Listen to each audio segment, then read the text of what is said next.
اعوذ باللہ من الشیطان الرجیم بسم اللہ الرحمن الرحیم الحمد للہ رب العالمین والصلاة والسلام علی اشرف الانبیاء والمرسلین خاتم النبیین رحمۃ للعالمین ابی القاسم محمد و اہل بیتہ الطیبین الطاہرین المعصومین المظلومین۔ سامعین گرامی، ہماری ایک مسلسل گفتگو حیات بعد از موت کے موضوع پر آپ حضرات مسلسل سماعت فرما رہے ہیں، اور گزشتہ تقریباً 4 ماہ ایک وقفہ ایام عزا اور دیگر مصروفیات کی وجہ سے آ گیا تھا۔ بہرحال اب ہمیں اسی گفتگو کو مزید آگے بڑھانا ہے، تو اس سلسلے میں ہم نے جو بھی گفتگو آپ کے سامنے پیش کی تھی اس میں حقیقت وجود انسان، حقیقت حیات دنیا، پھر حقیقت موت، اور اس کے بعد موت کو ایک نقطۂ نظر سے اس طرح دیکھنا کہ موت کوئی شے نہیں ہے، صرف حیات دنیا کا حیات برزخ میں تبدیل ہونا ہے۔ تو یہ ساری گفتگو ہم آپ سے کر چکے تھے۔ اب جو سلسلہ ہمیں اس سے آگے بڑھانا ہے وہ یہ ہے کہ ہمیں ایک مرتبہ حیات دنیا کو اس انداز سے دیکھنا ہے، اس انداز سے، اس زاویے سے سمجھنا ہے کہ ہم عقلاً اس نتیجے پر پہنچیں کہ یہ حیات دنیا دراصل ایک ایسی شے ہے کہ جو آہستہ آہستہ ہم کو حیات دنیا سے حیات برزخ کی طرف منتقل کر رہی ہے، اور حیات دنیا سے حیات برزخ کی طرف منتقل ہونے کا جو تعلق ہے اس کو ہم نے ایک اور انداز سے بھی آپ کے سامنے پیش کیا تھا، اور یہ کہا تھا کہ حیات برزخ کوئی نئی چیز نہیں ہے، بلکہ یہ دنیا میں جو ہم زندگی گزار رہے ہیں اسی زندگی کو اگر ہم باطنی حیثیت میں دیکھ لیں، اس کے باطن تک پہنچ جائیں یا اس کے باطن کا ادراک کر لیں، تو وہ اس کا باطن جو ہے وہی ہماری حیات برزخی ہے۔ تو اس اعتبار سے ہم نے اس بات کے اوپر آپ کی توجہ مرکوز کرائی تھی کہ حیات دنیا کی حیات برزخ میں تبدیلی کے حوالے سے کس طرح زیر غور لائی جائے گی۔ پھر اس کے بعد ہم نے یہ بات بھی کہی تھی کہ حیات دنیا ایک تدریجی سفر کے ذریعے خود اپنے آپ کو تبدیل کر رہی ہے۔ ابھی اس کی ہم وضاحت کرنے والے ہیں، لیکن وضاحت سے پہلے ایک خاکہ حیات برزخ کا آپ کے اذہان میں تازہ کرنے کے لیے ہم یہ نقطہ آپ کے سامنے رکھ دیں کہ عالم برزخ معاد روحانی ہے، یعنی عالم برزخ مادے سے خالی ہے، اور عالم دنیا جو ہے وہ مادی ہے۔ اب جب ہم عالم مادی کو ایک مرتبہ دیکھتے ہیں، مشاہدہ کرتے ہیں، اسی میں زندگی گزارتے ہیں، اسی میں سانس لیتے ہیں، اسی میں اپنے دور کے، اپنی حیات کے ادوار گزارتے ہیں، تو ظاہر ہے کہ ہم اس سے مانوس ہیں۔ لیکن عالم برزخ کو عالم غیر مادی ہونے کے باوجود عالم مثالی کہا گیا ہے، اور وہ عالم مثالی اس اعتبار سے کہا گیا ہے کہ مادہ نہ ہو لیکن ظاہری صورت وہی ہو جو اس دنیا کی ہے جس میں ہم زندگی گزار رہے ہیں۔ اب اس کو ہم کیسے ادراک کریں گے، کیسے اپنے تصور میں لائیں گے، کیسے ذہن میں ایک خاکہ تیار کریں گے؟ اس کے لیے ہم آپ کے سامنے ایک مثال رکھ رہے ہیں۔ وہ مثال کیا ہے کہ جیسے ہم خواب دیکھتے ہیں تو خواب میں ہوتا کیا ہے کہ ہم مادی آنکھ سے کچھ بھی نہیں دیکھ رہے ہوتے ہیں، ہماری مادی آنکھیں بند ہوتی ہیں، لیکن اس کے باوجود ہم بہت کچھ دیکھ رہے ہوتے ہیں، اور جو کچھ دیکھ رہے ہوتے ہیں خواہ وہ مناظر کی شکل میں ہو، خواہ افراد کی شکل میں ہو، خواہ وہ کسی اور شکل میں ہو، مکانوں کی شکل میں ہو، اشیاء کی شکل میں ہو، جو کچھ بھی دیکھ رہے ہوتے ہیں وہ سب غیر مادہ ہوتا ہے۔ اس میں سے کسی چیز میں مادہ نہیں ہوتا، صرف صورت ہوتی ہے۔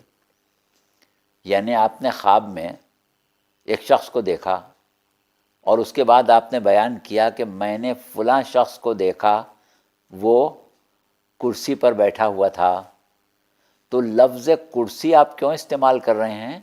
اس لیے کہ جس چیز پر وہ بیٹھا ہوا تھا اس کی شکل کرسی کی تھی، مادہ کرسی کا نہیں تھا۔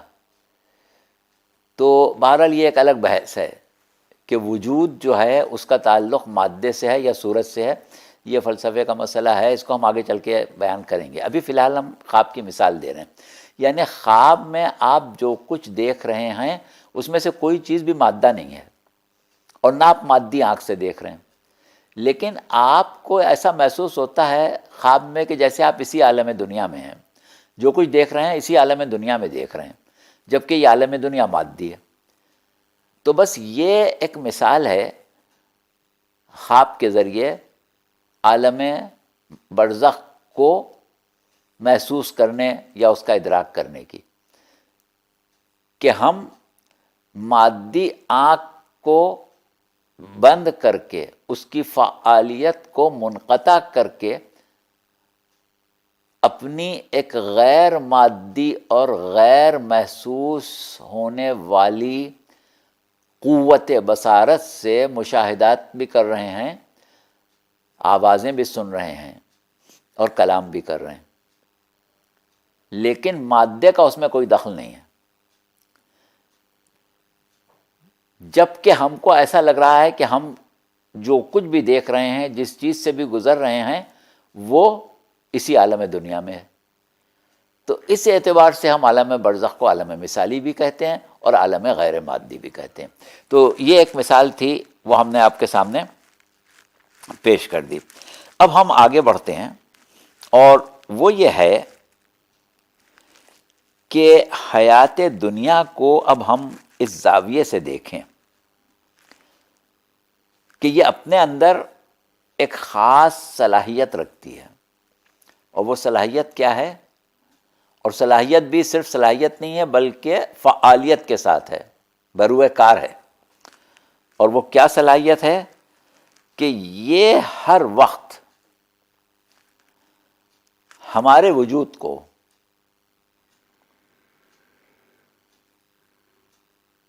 مادی حیثیت سے غیر مادی حیثیت میں تبدیل کرتی رہتی ہے، اور غیر مادی حیثیت میں تبدیل ہونا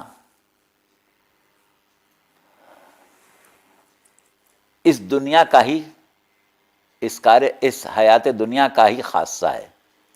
یعنی آپ اس طرح سمجھ لیں کہ ایک شخص عالم برزخ میں حیات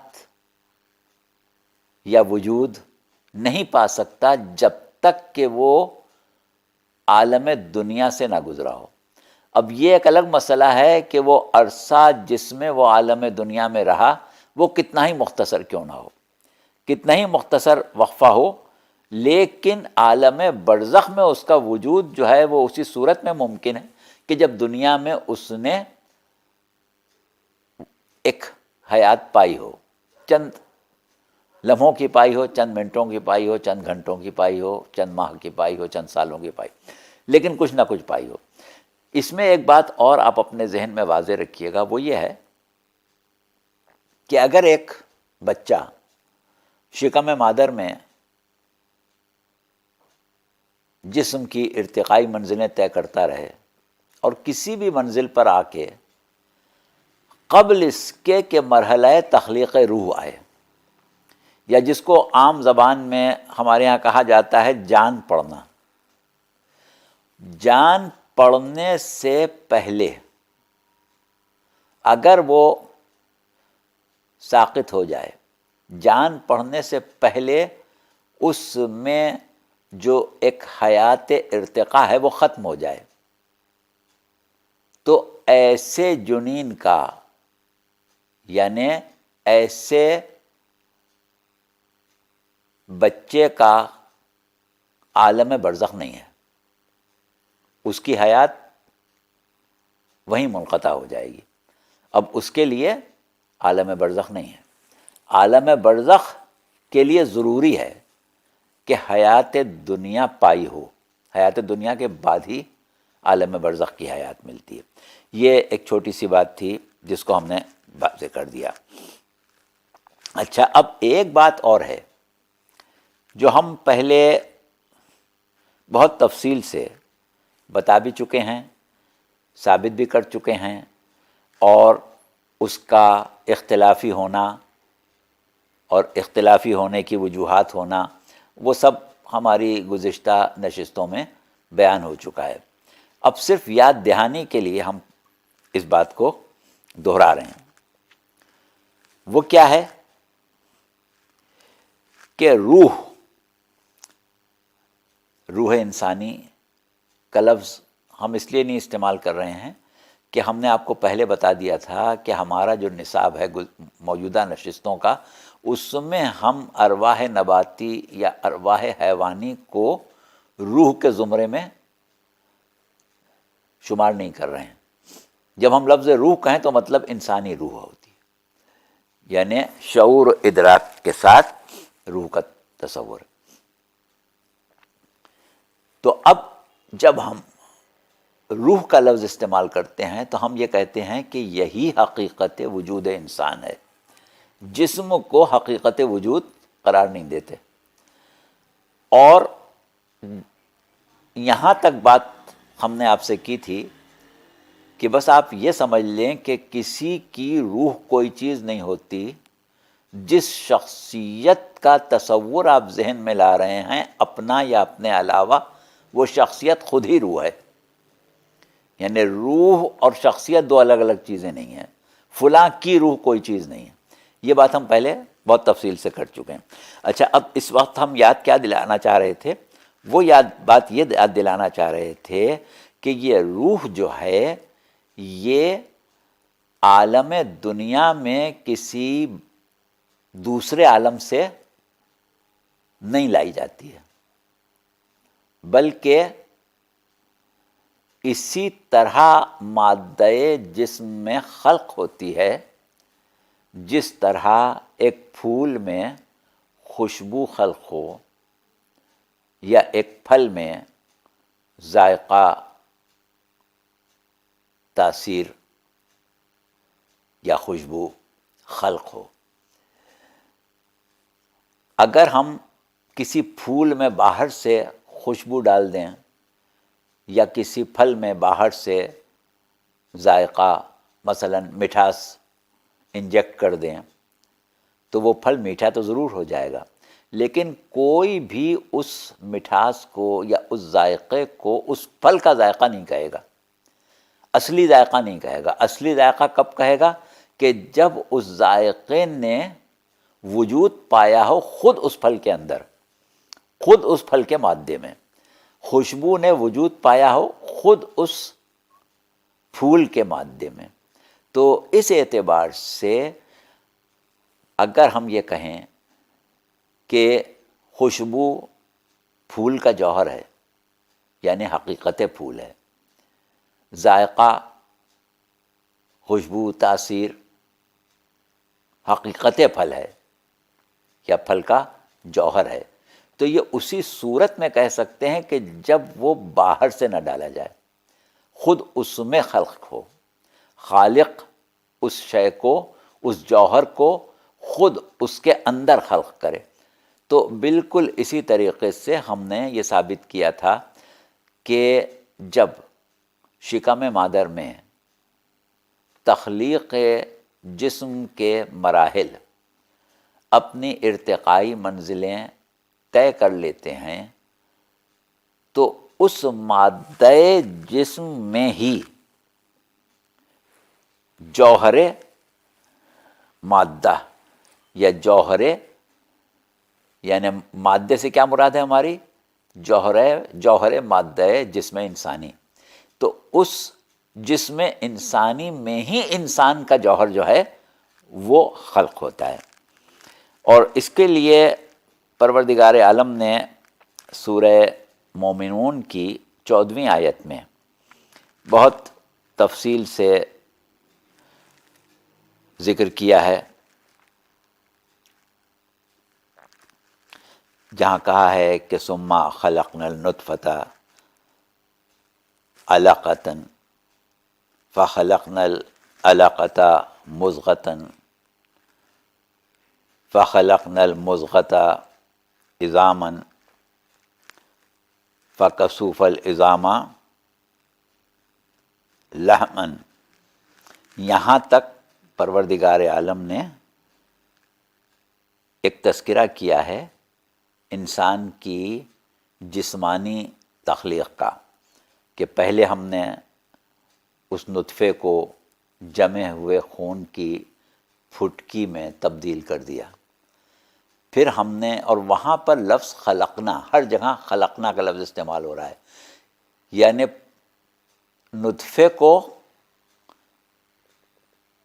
اس طرح تبدیل کیا کہ خلقت علقہ وجود میں آئی، علقے کو اس طرح تبدیل کیا کہ خلقت مضغہ یعنی گوشت کا لوتھڑا قرار پایا، اور پھر اسی کو ہڈیوں میں تبدیل کر دیا. پھر اس کے بعد نئے سرے سے ایک ارتقائی منزل کا تذکرہ کیا کہ اس کے اوپر، ان ہڈیوں کے اوپر گوشت کو چڑھا دیا. اب کیا ہوا کہ خلقت جسم جو ہے وہ مکمل ہو گئی، ہڈیاں بن گئیں، ہڈیوں کے اوپر گوشت بن گیا، جسم کی شکل کا تذکرہ ہو گیا. اب اس کے بعد جو لفظ استعمال کیا ہے یا جملہ جو پروردگار عالم نے استعمال کیا ہے وہ کیا ہے کہ ثم انشأناہ خلقا آخر. کہ اب یہاں پر دیکھیے خلقت کا لفظ نہیں استعمال کیا، انشاء کا لفظ استعمال کیا، ایجاد کرنا، اور خلقا آخر کہا یعنی نئی تخلیق، دوسری والی نہیں. تو ایک مرحلہ تخلیق تھا جسمانی، اب اس کے بعد ایک نئی تخلیق، ایک دوسری تخلیق، اور اس تخلیق کے لیے لفظ بھی تخلیق اب استعمال نہیں کیا، اب انشاء کا لفظ استعمال کیا. اب انشاء میں تخلیق میں کیا باریک فرق ہے اس کو ہم اس وقت نہیں چھیڑ رہے ہیں، لیکن اتنا آپ سمجھ لیں کہ اب گفتگو کا جو طریقہ ہے تھوڑا سا تبدیل ہوا، اور اس کے بعد جب ایک تخلیق، ایک کیفیت، ایک جوہر انسان وجود میں آیا، تو پھر اللہ نے اپنی نسبت تخلیق کے اعتبار سے احسن الخالقین کی دی. یعنی خلقنا الآخر کہنے کے بعد کیا کہا کہ فتبارک اللہ احسن الخالقین، بابرکت ہے وہ ذات جو احسن الخالقین ہے، بہترین خلق کرنے والی ہے. تو یہاں پر یہ جو تبارک اللہ احسن الخالقین کا جملہ آیا ہے، اس میں عموماً مفسرین دو باتوں کی طرف توجہ دلاتے ہیں. ایک تو تخلیق انسان، اور دوسرا تخلیق انسان میں تخلیق جوہر انسان یعنی روح انسان، جس کا تعلق شعور سے ہے، جس کا تعلق فہم و فراست سے ہے، جس کا تعلق ان تمام صفات سے ہے کہ جو انسان کو دیگر مخلوقات سے ممتاز کر دیتی ہے. یہاں پر ایک بات ہم نے پہلے یاد نہیں آپ کے تسلسل میں کہی تھی یا نہیں کہی تھی، کہ ہم یہ کہتے ہیں کہ انسان اشرف المخلوقات ہے. جتنی مخلوقات پروردگار عالم نے خلق کی ہیں ان میں انسان اشرف ہے. اب یہ ایک الگ بحث ہے کہ بعض لوگ اس بات کو کسی اور زاویے سے دیکھتے ہیں. ہمیں اس وقت ان چیزوں پر بحث نہیں کرنا ہے. کم از کم اتنا تو ہر شخص مانتا ہے کہ نباتات اور حیوانات سے انسان افضل ہے. اب نباتات سے حیوان افضل ہے یہ بھی اپنی جگہ طے ہے. حیوان سے انسان کا اگر آپ موازنہ کریں تو آپ کیا چیز پائیں گے کہ کتنے حیوان ایسے ہیں کہ جو جسامت میں انسان سے بہت بڑے، وزن میں بہت بھاری، طاقت میں بہت زیادہ ہیں. یعنی انسان ان کا مقابلہ جسامت میں، طاقت میں، وزن میں نہیں کر سکتا. آپ ہاتھی کو، اونٹ کو، گھوڑے کو انسان کے سامنے کھڑا کر دیں، انسان اس کے آگے کمزور ہو جائے گا. اسی طرح اگر آپ انسان کی جسمانی قوتوں کو دیکھیں، فعالیت کو دیکھیں، تو ایک انسان بیچارہ دوڑ کے چوہا بھی نہیں پکڑ سکتا، بلکہ چوہا کیا دوڑ کے مکھی بھی نہیں پکڑ سکتا. یعنی جسمانی صلاحیتوں اور فعالیتوں کے اعتبار سے آپ انسان کو بہت سے حیوانوں سے کمتر پائیں گے. اگر آپ جسمانی حواس کی بات کریں، حصوں کی بات کریں، تو انسان کے اندر مثلا قوت باصرہ ہے، دیکھنے کی صلاحیت ہے، لیکن آپ جانتے ہیں کہ انسان کی دیکھنے کی صلاحیت بڑی محدود ہے. کچھ حدود ہیں جس روشنی کی لہروں کے جس میں انسان دیکھتا ہے، جسے آپ کہتے ہیں کہ ایک اسپیکٹرم ہے، ایک حد ہے وائلٹ کی اور ریڈ کی، ان دونوں کے درمیان انسان دیکھتا ہے. الٹرا وائلٹ اور انفرا ریڈ نہیں دیکھ پاتا. روشنی کی ایک خاص شدت ہے، ایلیمینیشن ہے، جس میں انسان دیکھتا ہے. اس سے کم یا زیادہ میں نہیں دیکھ پاتا. اندھیرے میں ہم نہیں دیکھ پاتے حشرات الارض، بلیاں، چوہے، رات کو اڑنے والے پرندے، رات کو شکار کرنے والے حیوان اندھیرے میں سب کچھ دیکھ لیتے. بعض جانور ایسے ہیں کہ جن کو الٹرا وائلٹ ریز بھی نظر آ جاتی ہیں، ہم کو نہیں نظر آتی. اسی طرح ہماری صلاحیت سماعت ہے. کتنی آوازیں ایسی ہوتی ہیں کہ جو بعض جانور سن لیتے ہیں، بعض آوازیں کتے سن لیتے ہیں، ہم نہیں سن پاتے. بعض آوازیں بعض پرندے سن لیتے ہیں، ہم نہیں سن پاتے. تو اس طریقے سے ہم اپنی سماعت کا، اپنی بصارت کا، اپنے شامہ کا، ہمارے لیے کسی شے کی خوشبو کو سونگ کے اندازہ لگانا بہت مشکل ہوتا ہے. چونٹی ہم سے بہت پہلے سونگ لیتی ہے، بہت دور سے سونگ لیتی ہے، بلی بہت دور سے سونگ لیتی ہے. تو غرض کہنے کا مقصد یہ ہے کہ ہماری جتنی بھی حصیں ہمارے حواس ہیں وہ بہت سے جانوروں سے کم ہیں. جانوروں کے حواس ہم سے بہت زیادہ ہیں، قوت ہم سے بہت زیادہ، تیزی پھرتی ہم سے بہت زیادہ، جسامت ہم سے زیادہ، وزن ہم سے زیادہ. تو بھائی پھر ہم اشرف المخلوقات کیسے ہو گئے؟ تو اس کا جواب ہمیشہ یہی ملتا ہے کہ آپ جسم کے حساب سے بے شک اشرف المخلوقات نہیں ہیں، لیکن جو آپ کی حقیقت وجود ہے، یعنی جوہر انسان جسے ہم روح کہتے ہیں، جس میں فہم و فراست ہے، جس میں شعور ہے، جس میں عقل ہے، اس کو اگر ہم دیگر جانوروں کے سامنے لائیں تو ہم سے بہتر کوئی نہیں ہے. بھائی ڈارون نے کیا غلطی کی تھی؟ اس نے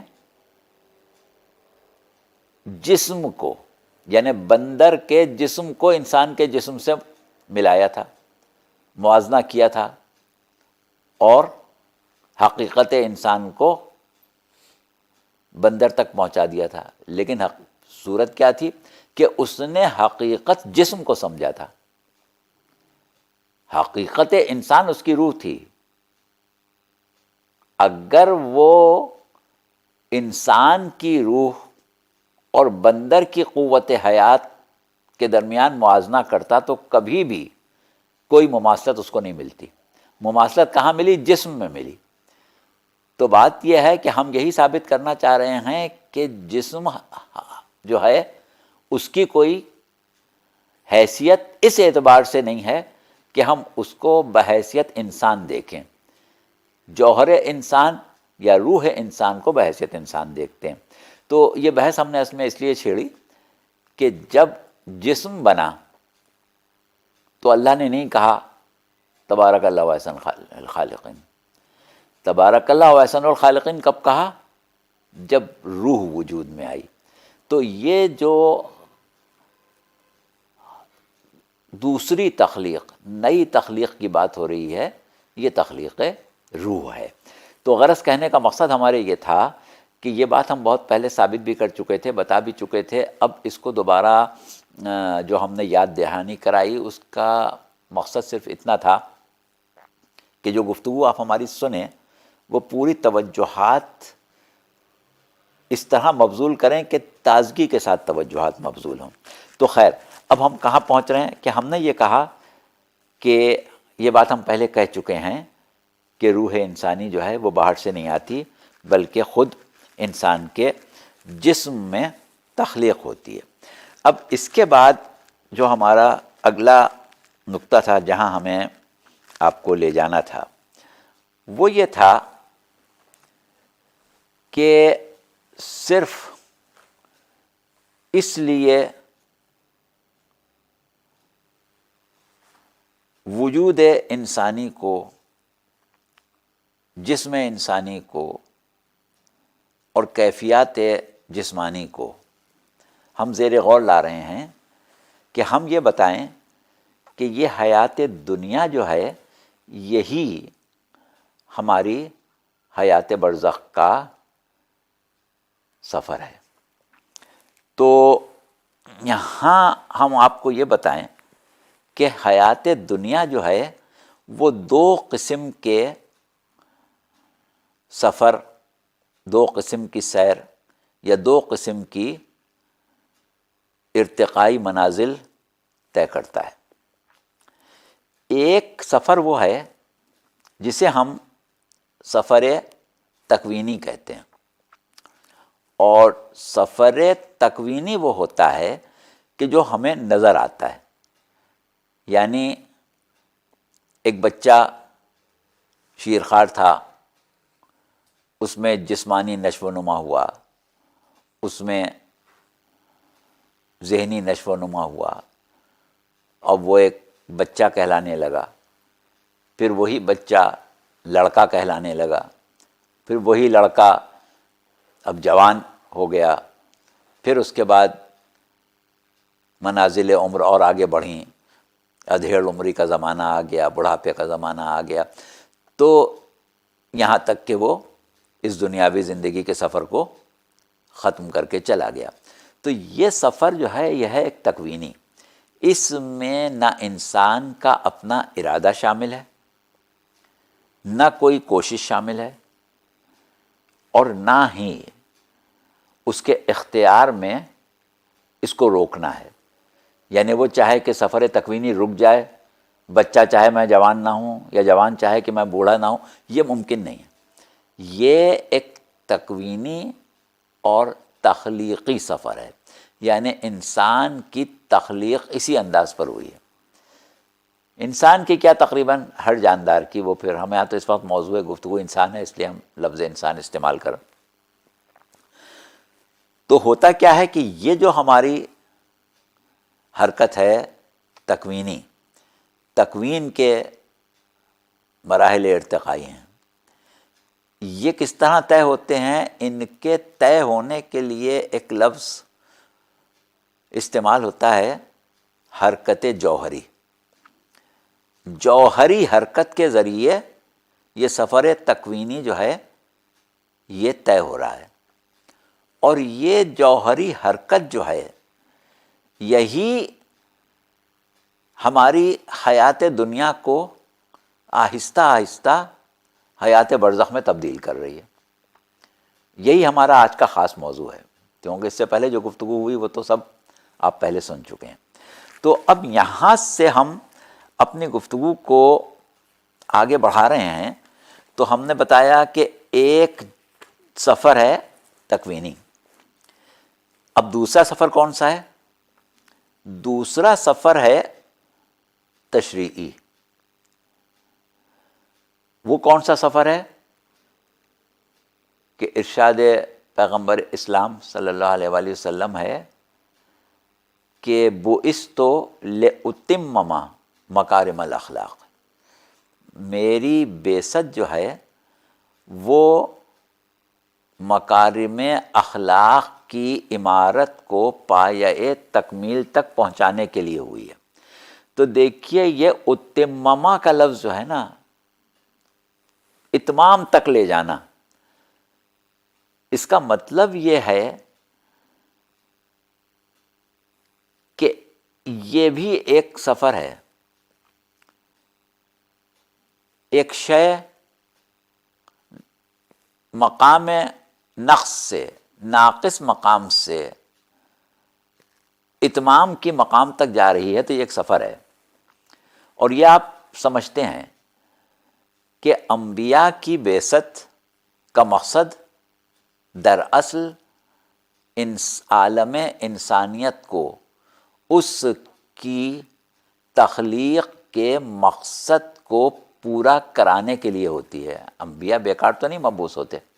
انبیاء کا کام کیا ہے کہ انسان کو پروردگار عالم نے جس مقصد کے لیے خلق کیا ہے، اس مقصد کی تکمیل کے لیے اسے ضرورت ہے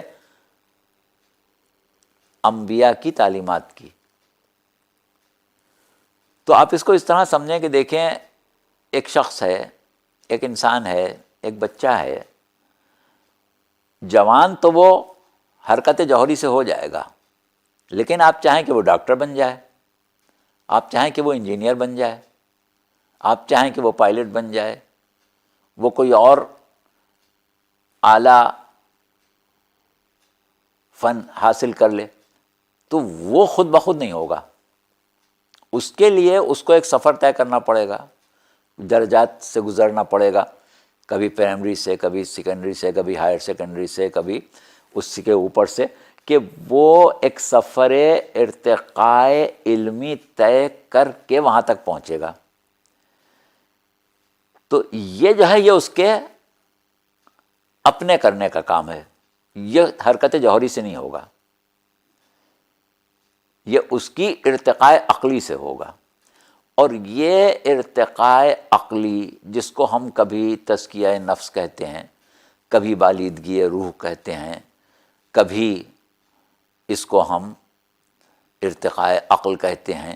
تو یہ جو سفر ہے یہ تشریعی ہے، اس میں انسان کا اختیار ہے، اس میں انسان کی گرفت ہے، اس میں انسان کی پکڑ ہے، اس میں انسان سے سوال ہے. اور وہ جو آپ اکثر ایک قول امام صادق علیہ السلام کا سنتے ہیں کہ جس کے 2 دن ایک جیسے گزر گئے اس کی موت واقع ہو گئی.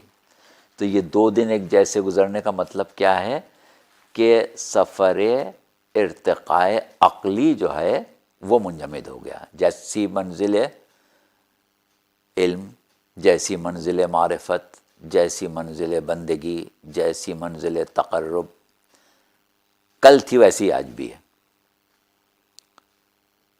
تو اس کا مطلب جمود ہو گیا، ارتقاء کا سفر، تسلسل، حرکت رک گئی. تو یہ جو ہے یہ ضروری ہے. اب اس میں ہوتا یہ ہے کہ ہر شخص کے اندر صلاحیت ارتقاء عقلی برابر نہیں ہوتی، اور ہر شخص کی توجہ بھی ایک جیسی نہیں ہوتی. لیکن یہ سفر غیر ارادی طور پر بھی ایک نچلے درجے میں تو انسان طے کر رہا ہوتا ہے. یعنی ایک شخص ان پڑھ ہے، اس نے کچھ نہیں پڑھا، لیکن بچپن میں جو کچھ جانتا تھا جوانی میں اس سے زیادہ جانتا ہے. مشاہدات، تجربات اور باقی دوسری چیزیں جو ہیں وہ انسان کی عقل میں ایک ارتقاء پیدا کرتی رہتی ہیں. ایک شخص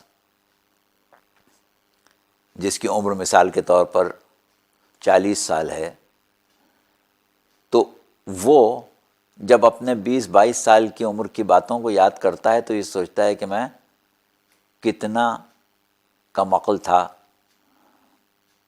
میں کتنا کم فہم تھا، کہ یہ بات اس وقت میری سمجھ میں نہیں آتی تھی، یا میں اس طرح سمجھتا تھا. یعنی ہر وقت انسان کے اندر یہ صلاحیت پروردگار عالم نے رکھی ہے کہ وہ مشاہدات سے، تجربات سے، اور اگر اکتساب کا موقع ملتا ہے تو اکتساب سے اپنے اندر ایک ارتقائی سفر کو جاری رکھتا ہے. تو ایک شے ہے سفر تکوینی اور ایک سفر تشریعی. تو جیسا کہ ابھی ہم نے کہا کہ سفر تکوینی جو ہے وہ انسان کی کیفیات عالم دنیا کو آہستہ آہستہ کیفیات عالم برزخ کی طرف لے جاتا ہے. تو یہ بات ہماری آپ کے سامنے ہو گئی. اب اس کے بعد ہمیں کچھ اور وضاحتیں ہیں جن کا آپ کے سامنے ذکر کرنا ہے. ہم دیکھتے ہیں کہ ایک انسان ایک منزل شباب تک پہنچنے کے بعد انحطاط کی طرف سفر شروع کر دیتا ہے. تو یہ سفر انحطاط جس کو ہم کہتے ہیں کہ بڑھاپا آ رہا ہے، دن بدن کمزوری، فعالیت میں کمی، اور اعضاء و جوارے میں جو صلاحیتیں ہیں ان کا آہستہ آہستہ زائل ہونا، یہ ہمیں کس چیز کا پتہ دے رہا ہے؟ یعنی وہی زندگی جو کل تک عروج کی طرف سفر کر رہی تھی، یعنی بچپن سے لڑکپن اور لڑکپن سے شباب کی طرف جا رہی تھی، وہ اب شباب سے ادھیڑ عمری اور ادھیڑ عمری سے بڑھاپے اور بڑھاپے سے مزید بڑھاپے کی طرف جا رہی ہے. تو یہ سفر میں تبدیلی کیوں ہو رہی؟ اس کو ہم اس طرح دیکھتے ہیں کہ دیکھیے اگر ایک جسم کا روح سے تعلق، تسلط روح منقطع ہو جائے تو کیا اس کے اندر نشو و نما کی صلاحیت باقی رہ جاتی ہے؟ یعنی ایک بچہ اگر بچپن میں مر جائے تو اب تو اس میں نشو و نما نہیں ہوگی، مادہ جسم وہی ہے، لیکن اسی جسم کا مادہ جو نشو و نما کی طرف چل رہا تھا، جن ہڈیوں میں اضافہ ہو رہا تھا، جو قد بڑھ رہا تھا، اب وہ مرے ہوئے بچے کا تو نہیں بڑھے گا، تو جسم تو وہی ہے، کیوں نہیں بڑھ رہا ہے؟ آپ فوراً کہیں گے کہ بھائی اس کی روح نے اس کے جسم کو چھوڑ دیا، تو اس کا مطلب یہ کہ وہ جو نشو و نما ہو رہی تھی، وہ جو سفر تکوینی طے ہو رہا تھا، اس کا تعلق جسم سے نہیں تھا، اس کا تعلق روح سے تھا۔ اب جو سفر زوال کی طرف شروع ہو گیا شباب کے اختتام پر، اس کا تعلق کہے سے ہے؟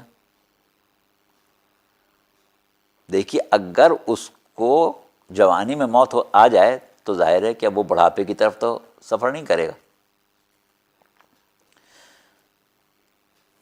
تو تسلط روح، تعلق روح جو ہے وہ کبھی بلندی کی طرف تکوینی سفر کو لے کے جاتا ہے، اور کبھی ایک مقام پر پہنچ کے جو اس کی بلندی کا آخری مقام ہے، جسے ہم شباب کہتے ہیں، وہاں پہنچنے کے بعد پھر ایک دفعہ الٹی سمت میں سفر شروع کر دیتا ہے۔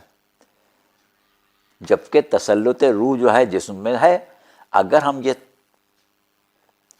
طے کر لیں، یہ قانون بنا لیں کہ جب تک جسم سے روح کا تسلط ہے ارتقائی سفر جاری رہے گا، لیکن ایسا نہیں ہوتا، ایک مقام پہ جا کر رک بھی جاتا ہے اور پھر الٹا بھی شروع ہو جاتا ہے۔ تو جب روح اور جسم کے تعلق کی وجہ سے ارتقائی سفر ہوتا ہے تو اب روح اور جسم کے تعلق کی وجہ سے تنزلی سفر کیوں شروع ہو گیا؟ اس کو آپ اس طرح سمجھیں کہ دراصل روح کے جسم سے جو تعلق ہیں، جو تسلط کے درجات ہیں، وہ مختلف ہیں، اور ابھی ہم آگے جب تقریریں کریں گے، ابھی تو ہم صرف ایک خاکہ آپ کے سامنے رکھ رہے ہیں، آگے جا کے ہم بتائیں گے کہ وہ سب کچھ کیوں ہے اور کیسے ہے، عقلاً کیسے ثابت کیا جائے گا۔ وجود مادی کا روح سے واسطہ، تعلق، رشتہ، اس پر بہت تفصیلی بات انشاءاللہ کئی نشستوں میں ہوگی، ابھی آپ صرف مشاہداتی حد تک سمجھیں کہ کیا وجہ ہے کہ یہی رابطہ جسم و روح جو ہے وہ کبھی عروج کا سبب بن رہا ہے اور کبھی زوال کا سبب بن رہا ہے۔ تو اس میں کوئی نہ کوئی راز ضرور ہے، اور اس راز کو ہم اپنی ان نشستوں میں فی الحال اس حد تک سمجھائیں گے کہ حیات دنیا، حیات برزخ میں تبدیل ہونے کے لیے ہی وجود میں آئی ہے، اور لازماً تبدیل ہو کے رہے گی۔